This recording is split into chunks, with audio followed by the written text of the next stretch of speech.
Hello everyone, welcome back to our channel We the Learners. This video is specially for class 12 students as we are going to discuss letter writing from section creative writing skills, that is section B. Section B से जो कि हमारा creative writing skills का रहेगा, वहां से हम letter writing को डिस्कस करने वाले हैं. CBSE की तरफ से जो prescribed syllabus है क्लास 12 के लिए, उसमें सिर्फ और सिर्फ फॉर्मल लेटर्स हमें करने हैं और 2 क्वेश्चंस आएंगे, दोनों में चॉइस मिलेगी हमें. और 2 टाइप है फॉर्मल लेटर्स की जो सिलेबस के अंदर है. एक रहेगी हमारी application for the job with biodata और दूसरा रहेगा लेटर टू द एडिटर. दोनों में से हमें किसी एक को अटेम्प्ट करना है. तो इस वीडियो में हम डिस्कस करेंगे लेटर टू द एडिटर क्या होता है, किस तरीके से हम लिखते हैं, क्या फॉर्मेट रहेगा और डिस्ट्रीब्यूशन ऑफ मार्क्स क्या रहेगा, किस तरीके से जो है सीबीएसई हमें मार्क्स प्रोवाइड करता है. Write a letter to the editor of a national daily newspaper highlighting the neglect of our national monuments and how these are being damaged nowadays. Letter लिखना है, एडिटर को लिखना है किसी नेशनल डेली न्यूज़पेपर, कोई भी ले सकते हो तुम, हिंदुस्तान टाइम्स, या कई बार स्पेसिफाई किया जाता है कि इस न्यूज़पेपर के एडिटर को तुम्हें लिखना है, तो वही नाम तुम्हें यूज करना पड़ेगा. और हाईलाइटिंग द नेगलेक्ट, नेगलेक्ट क्या है, अनदेखा करना. किसको अनदेखा कर रहे हैं हम, हमारे जो नेशनल मॉन्यूमेंट्स है, and how these are being damage, और किस तरीके से आजकल इनको डैमेज किया जा रहा है. तो ये देखो एक पब्लिक इंटरेस्ट का इश्यू है. इसी तरीके के तुमसे क्वेश्चंस पूछे जाएंगे और जो प्रैक्टिस करनी है वो भी तुम्हें इस टाइप के क्वेश्चंस की ही करनी है. कोई भी पब्लिक इंटरेस्ट का इश्यू है उस पर तुम्हें सजेशंस या अपनी ओपिनियंस देनी होती है एडिटर को. तो इसका डिस्ट्रीब्यूशन जान लेते हैं. क्या होता है मार्क्स का डिस्ट्रीब्यूशन. फर्स्ट ऑफ ऑल आपका फॉर्मेट देखा जाएगा. अगर फॉर्मेट एक्यूरेट है तो 1 नंबर मिलेगा. उसके बाद accuracy of spelling and grammar, आपकी स्पेलिंग्स और ग्रामेटिकल एरर है या नहीं है, अगर प्रॉपर ठीक है तो उसके लिए आपको फिर से 1 नंबर मिलेगा. फिर ऑर्गेनाइजेशन ऑफ आइडियाज, किस तरीके से आपने आइडियाज को ऑर्गेनाइज किया है, 1 नंबर उसका मिलेगा. और फाइनली जो कंटेंट रहेगा तुम्हारा उसके आपको 2 नंबर मिलेंगे. सो ओवरऑल हमारे पास जो ये लेटर टू द एडिटर है इसके 5 नंबर का ये आएगा. तो जान लेते हैं, फॉर्मेट के साथ साथ डिस्कस करते रहेंगे. एग्जामिनेशन हॉल, सबसे पहले क्या है, सेंडर्स एड्रेस आएगा. क्या आएगा सबसे पहले, सेंडर्स एड्रेस.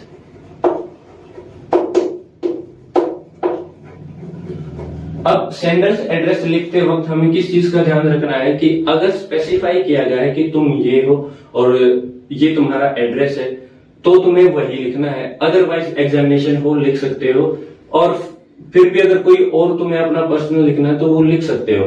बट कोई भी अपनी पर्सनल डिटेल्स वगैरह लेटर के अंदर या कहीं पे भी थ्रू आउट द पेपर कहीं पे भी अपनी पर्सनल डिटेल्स को लिखने से थोड़ा हमें बचना चाहिए. तो सबसे पहले क्या आया, सेंडर्स एड्रेस. अगर गिवन है तो वो, अदरवाइज सिंपली लिख दो एग्जामिनेशन हॉल. फिर 1 लाइन लीव करो, उसके बाद लिखो डेट. अब डेट को लिखते वक्त बच्चों के मन में कंफ्यूजन होता है, सर कोमा लगाएं या नहीं लगाएं. अगर तुम्हें कोमा यूज करना ही है तो इस तरीके से लिख सकते हैं.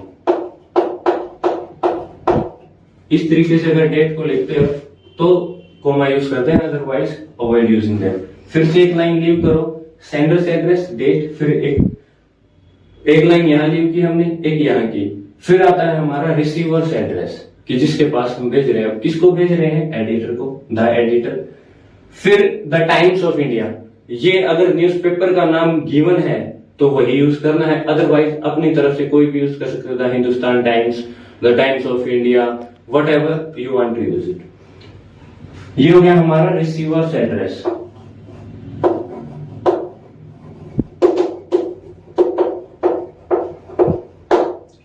नेक्स्ट आता है हमारा सैल्यूटेशन कि किस तरीके से तुम ग्रीट करोगे. जनरली सर यूज कर सकते हो, मैम यूज कर सकते हो और स्लैश लगा के दोनों को भी यूज कर सकते हो, कोई प्रॉब्लम नहीं है. तो ये हो गया. अगर तुम्हें पर्टिकुलरली पता है कि वो जो एडिटर है मेल है तो सर, अदरवाइज फीमेल है तो मैम. अगर नहीं पता है, दैट अगर स्पेसिफाई नहीं किया गया है तो सर या मैम दोनों में से कोई भी यूज कर सकते हो और दोनों को भी यूज कर सकते हो. फिर 1 लाइन लीव करो.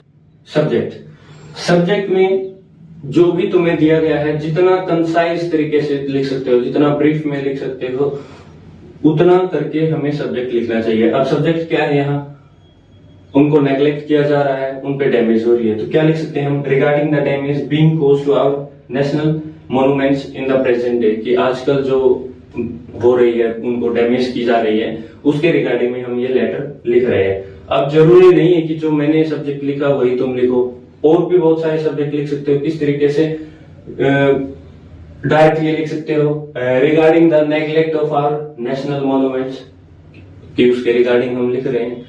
दूसरा लिख सकते हो कि भाई मेंटेनेंस के रिगार्डिंग हम लिख रहे हैं, ये regarding the maintenance of our national monuments. So बहुत सारे ऑप्शंस होते हैं, जितनी तुम प्रैक्टिस करते जाओगे बहुत इजी हो जाएगा ये जो राइटिंग पोर्शन है अटेम्प्ट करना इसको। उसके बाद फिर से एक लाइन लीव करो, जहां जहां ये गैप है दैट मीन्स वहां मैंने एक लाइन लीव की है।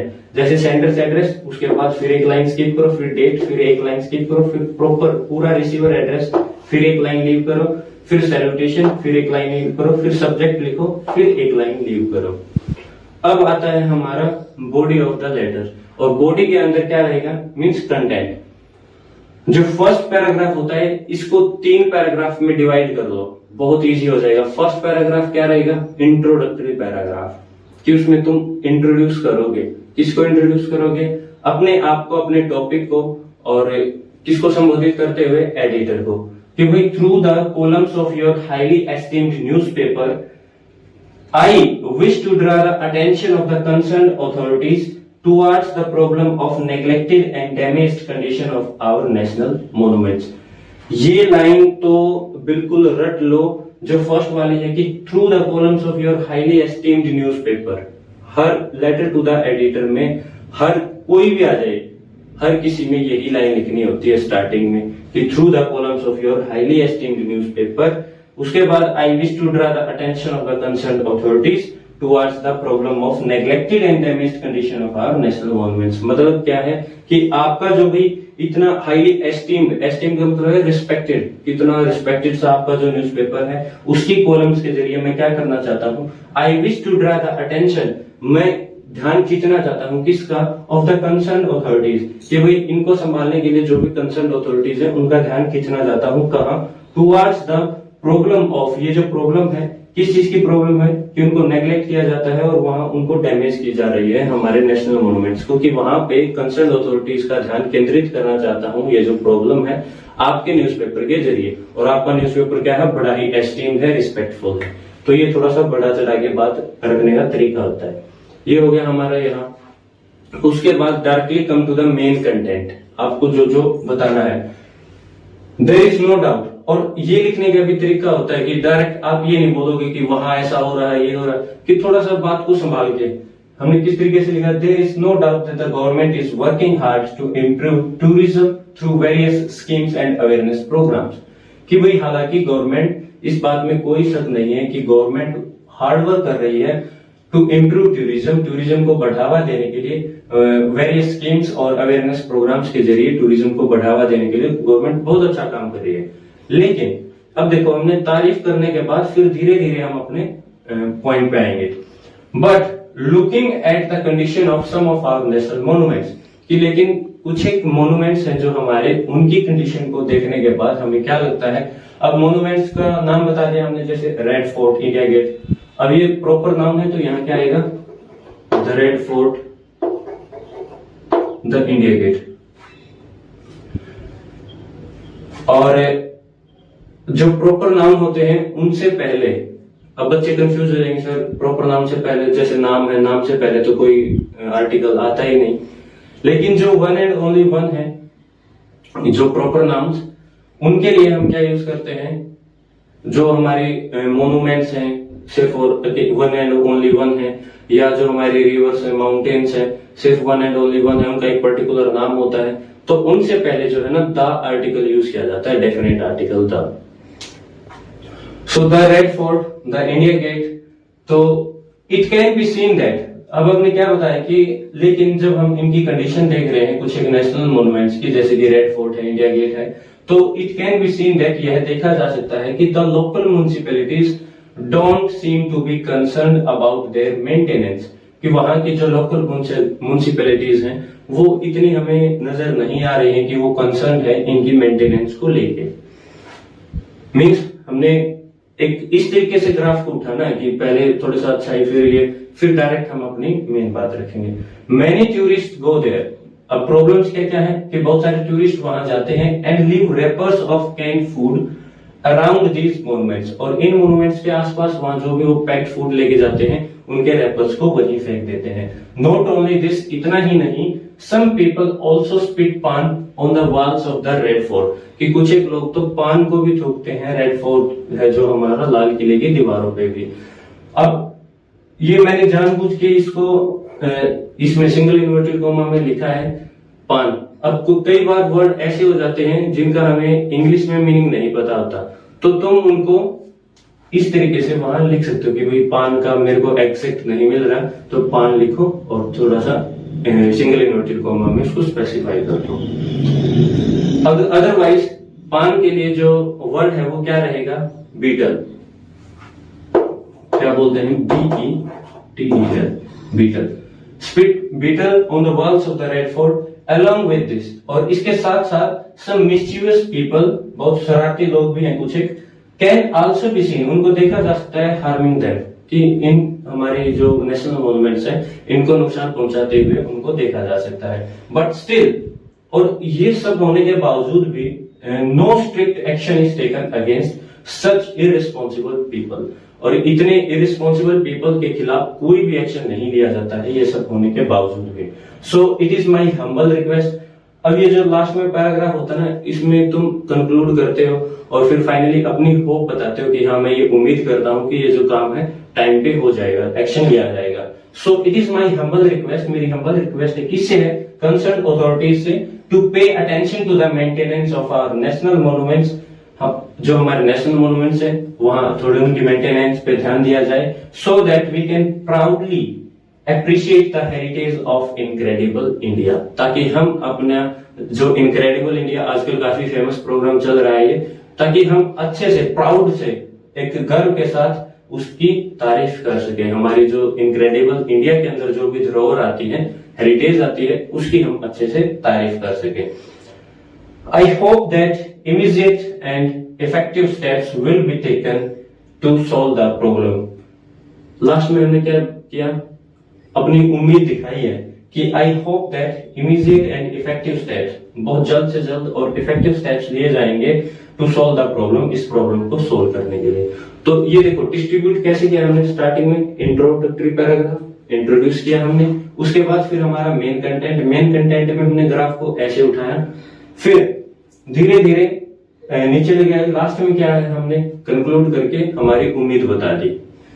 ये रहता है हमारा कंटेंट, और कंटेंट के लिए जो वर्ड लिमिट है वो रहती है तुम्हारी स्पेसिफाई की गई है 120 to 150 वर्ड्स, 120 से 150 वर्ड्स के अंदर तुम्हें लिखना होता है। हालांकि मैंने थोड़ा सा ज्यादा कंटेंट लिखा है, ये जानबूझ के लिखा है ताकि एज इट इज तुम्हें कॉपी नहीं करना है, इससे सिर्फ और सिर्फ तुम्हें आइडियाज लेने, ताकि बच्चों के पास ज्यादा आइडियाज हो, इसलिए मैंने थोड़ा सा ज्यादा कंटेंट लिखा है। ज्यादा आइडियाज, ज्यादा वोकैबुलरी जितनी होगी तुम्हारे पास उतना ही राइटिंग सेक्शन में तुम अच्छे से अटेम्प्ट कर पाओगे, क्योंकि सारे के सारे आइडियाज उस टाइम पे याद नहीं रहते हैं।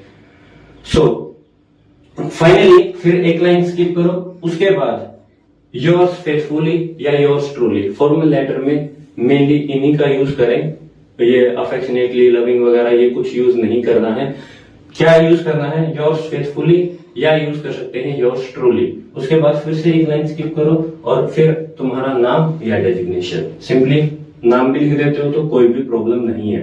तो फॉर्मेट में तुम्हें दोबारा से बता देता हूं, सबसे पहले सेंडर से एड्रेस आएगा, फिर एक लाइन स्किप करो, फिर डेट, फिर एक लाइन स्किप करो, फिर receiver's address, again skip 1 line, फिर आता है हमारा सैल्यूटेशन, सैल्यूटेशन के बाद फिर एक लाइन स्किप करो, फिर सब्जेक्ट, फिर से एक लाइन स्किप करो, फिर आता है हमारा कंटेंट। कंटेंट में जो भी हमारी बॉडी लेटर है, means body of the letter है, उसको 3 पैराग्राफ में डिवाइड करो। फर्स्ट इंट्रोडक्टरी पैराग्राफ, उसके बाद फिर जो मेन पैराग्राफ होता है, फिर लास्ट में हमारा कंक्लूडिंग या जिसमें हम उम्मीद दिखाते हैं वो पैराग्राफ।